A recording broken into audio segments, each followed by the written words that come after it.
It's the Kick and Snare podcast. Let's count it off.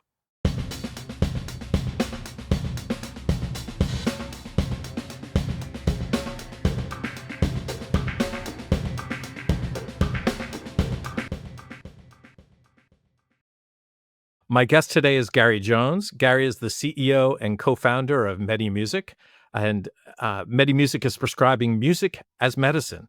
Hi, Gary. Welcome to Kick and Snare. Hi, Michael. Thank you. Looking forward to this. Good.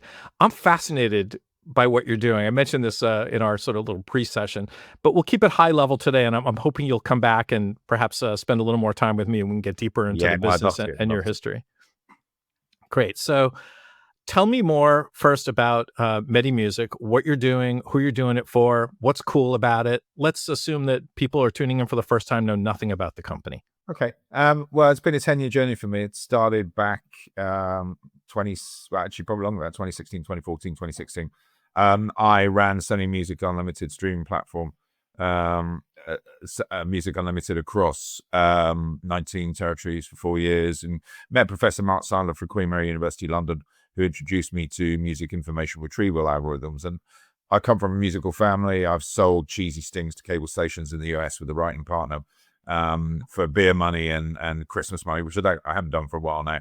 But I've been aware from a very early stage, and we all self-medicate with music, the benefits of music to health.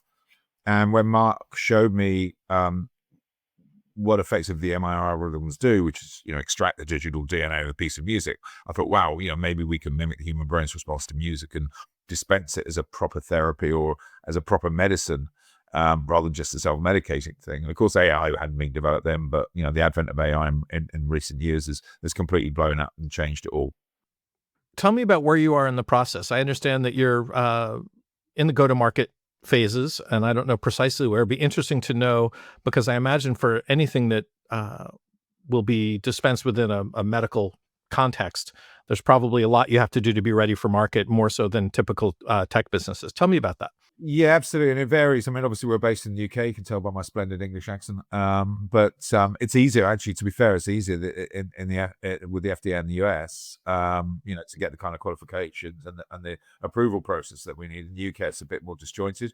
But we are about to go live, if you like, in about the next 3 to 4 months' time. We've done an MVP. We've tested that with the National Health Service within the UK. We ran a number of closed user group trials across dementia wards. We got 61.5% of the cohort back within the resting heart rate range. And effectively, what we look to do is use music in a structured way that's proven to be 90% familiar to the individual. And in doing so, kind of increases heart rate variability. So that's the gaps between each heartbeat. So the more variable they are, the healthier you are. And increase HRV with a view to reducing anxiety, promoting dopamine, oxytocin, immunoglobulin, all kind of good stuff, and negating the production of cortisol, which we all know, the stress hormone is continual exposure to it is bad for everybody.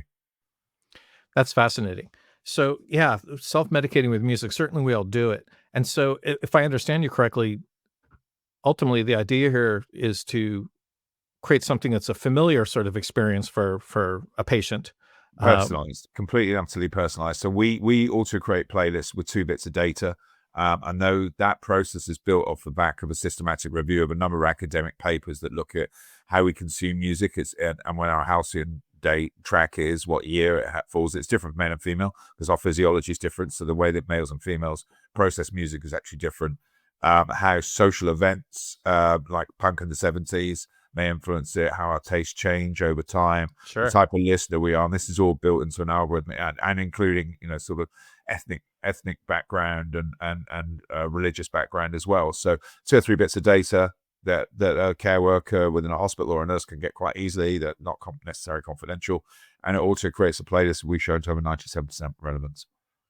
That's very cool. I've never realized that men and women might experience music differently. Can you get into that a little bit? Because I'm always fascinated by things like that. Physiology is just different. So our physiology is clearly different, and with women, with the female sex, they tend to discover the halcyon track earlier than a male does, and also the kind of influence that music has upon female sex is far greater than it is upon men. So it goes on for longer. Men kind of start to lose interest in a scientific sense, in terms of growth and discovery in sort of mid to late 20s, whereas when it goes a lot longer. That's interesting. My wife is a huge music fan and works in the music industry, and I have to admit that she's the one generally turning us on to new stuff, Yeah, yeah. still And at our relative same for me. advanced ages. Same for me. I mean, I'd sit in the car and I put my usual stuff on, and now listen to this, listen to this. Right. That's interesting and somehow intuitive. So thank you for sharing that. So you've mentioned how things have to change globally, for culturally, globally, et cetera. And I imagine you have to navigate different regulatory environments in different countries. Yeah, I mean, it depends. So the challenge we have is software. Software as a service is effectively what we are. Is that a medical device? So the jury in some territories is out on that at the moment, whether it is or it isn't. There are certain things, for example, within, I'm pretty sure this, within the US, no, within the UK, sorry, if you're presenting data. So our model is very much not just about, providing music that we know works for the patients, but actually providing, returning KPIs back to the healthcare clinician so they can see the patient benefit.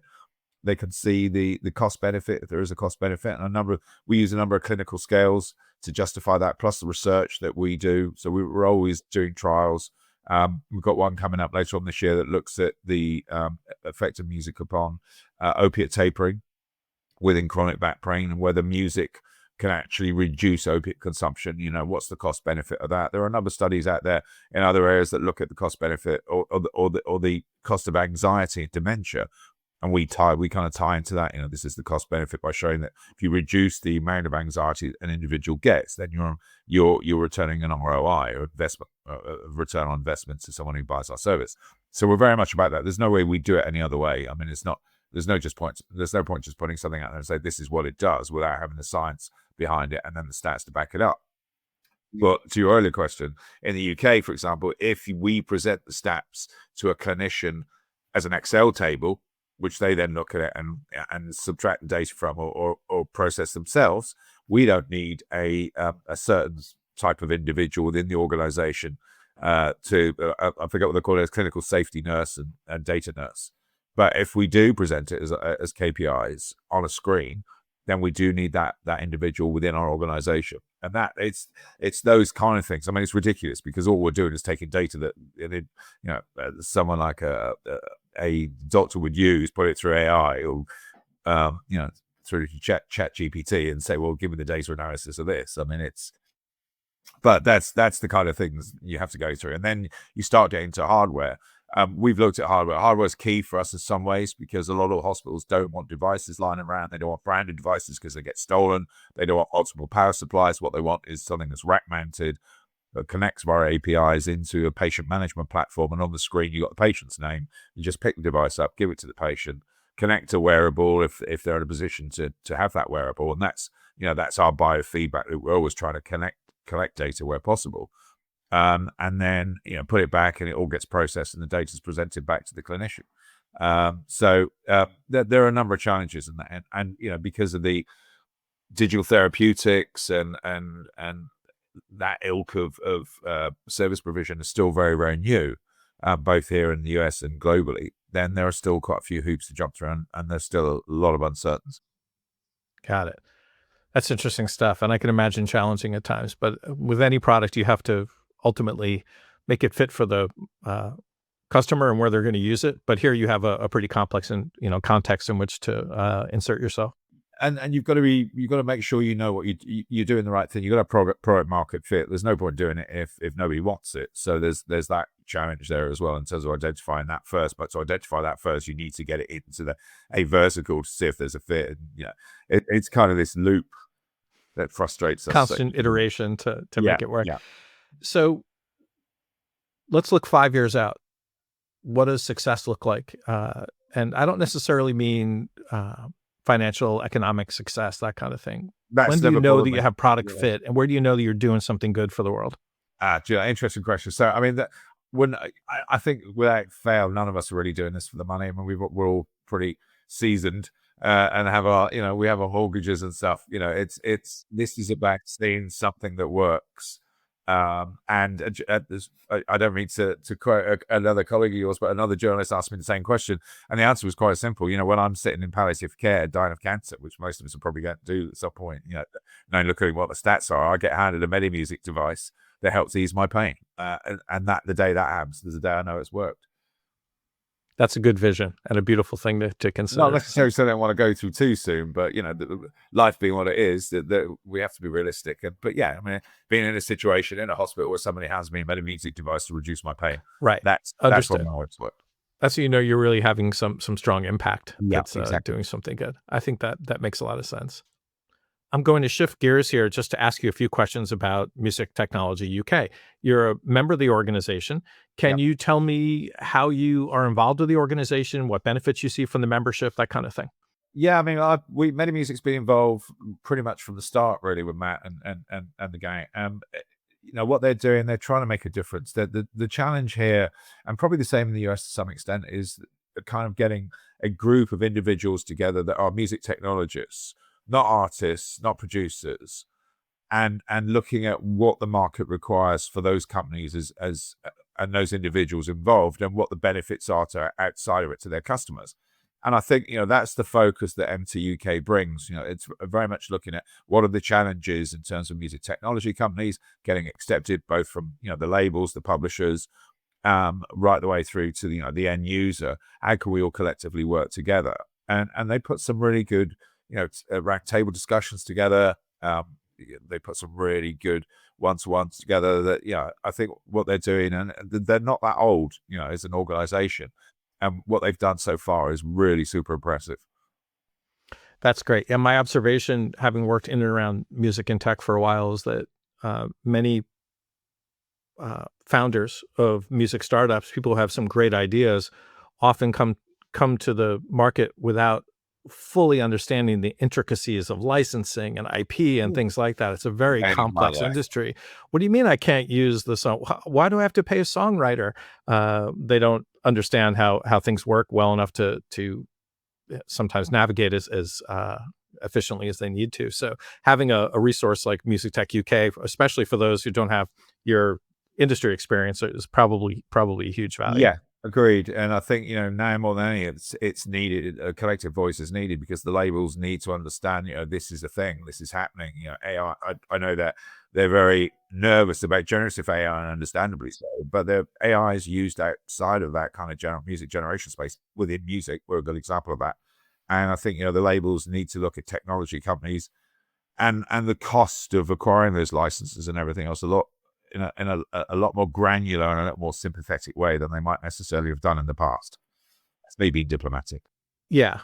Ultimately, if the organization can play a role in advocating on behalf of the membership, I guess that's hugely valuable. If it educates the labels and other stakeholders to be more receptive to good ideas. Yeah, and I'm a member of a number of WhatsApp groups, MT as one, and you've only got to see the daily conversations that go on, the type of questions that get asked, and the answers that shows you not just the quality of the individuals that are part of that organization as both members and running it, but also the people, the desire and the passion to make this work. And it's out of the 4 groups that I'm a member of, it's outside the London, London clinicians being one of them, one of the others, which is huge. This is very, very proactive and really exciting. Fantastic. So my final question for you: what does the industry need to do to improve the environment for music tech startups? And I say the industry, that's rather broad, I realize, but what could happen to make things work better, faster, smoother for those who are launching music tech startups? I think if you were to ask not just me, but anyone else in my position as part of MT UK that need access to label content, is for the labels to make that process simpler and cheaper. Because when you start looking at huge advances, 6-figure advances for a startup, you're going to shut them down overnight unless they're very, very well funded. And the current investment environment we're in, particularly what's going on in your country with your current president. Although I do like the fact that the dollar's gone up to 135 today, because we have a lot of bills to pay in dollars, so that makes me smile. But yeah, I'm glad there's a bright spot. Yeah, there's every cloud, as they say. But yeah, no, I mean, I think it's the licensing side of it Mm, that is the biggest barrier. It always has been, right back, when I was working at Omniphone and looking sure. after Sony, that licensing side of things is always. And I get, artists. I don't think there's anyone with the music technology UK who doesn't want to pay artists. I think everybody respects that. A lot of us are kind of artists or have earned from former artists or have earned from Sure. music. We understand that process, but we also understand the business side of it. And a startup and an investment environment, an economic climate where it's still quite up and down and not certain. The support of the labels and the publishers to some extent in terms of making it far less painful than it currently is to start a business within this space, and ultimately, or possibly ultimately, or hopefully ultimately, bring a new revenue stream in for the labels and the artists. Then there's everybody. It's a win-win for everybody. But that kind of balance has got to change a bit. That's well said. Yeah, makes sense. Hopefully things will evolve for the better in that way. Certainly the labels could use more diverse revenue streams, and I there's think, lots of yeah, ways to do this beyond traditional B2C streaming, so and I think they're beginning to recognize that. I mean, that, we're now in a space that's called, that someone's labeled functional music. And Lucian Grange has been incredibly supportive of what we do, and particularly music and health. Warner's and Sony have both, been incredibly supportive of us. Warner's did a huge press campaign. So I think it is starting to happen. I think it's not just the kind of people at the front. It needs to proliferate through the entire business, and for that culture, there to be a kind of culture shift. Particularly with the lawyers, because ultimately, at the end of the day, business affairs are the ones where the buck stops, and it's got to be less balance sheet orientated for today, but balance sheet orientated, say, for 10 years time. makes sense. Yeah, that's a struggle in many businesses. Look beyond the quarter to the longer horizon for business success. So thank you very much for joining me today, Gary. This is You're welcome. fascinating stuff. You have a good story, and I think ultimately the industry is going to benefit from what you're doing, and certainly patients are going to benefit from what you're doing. And I think that That's that's very fantastic. Yep. Thanks for sharing more about yourself and about the business, and very happy to hear more about your relationship with Music Tech UK. So thank you for joining me, and I'm hoping we'll speak again soon. Yeah, we'll catch up soon. I look forward to it. Thanks very much. Thanks, Michael. Take care.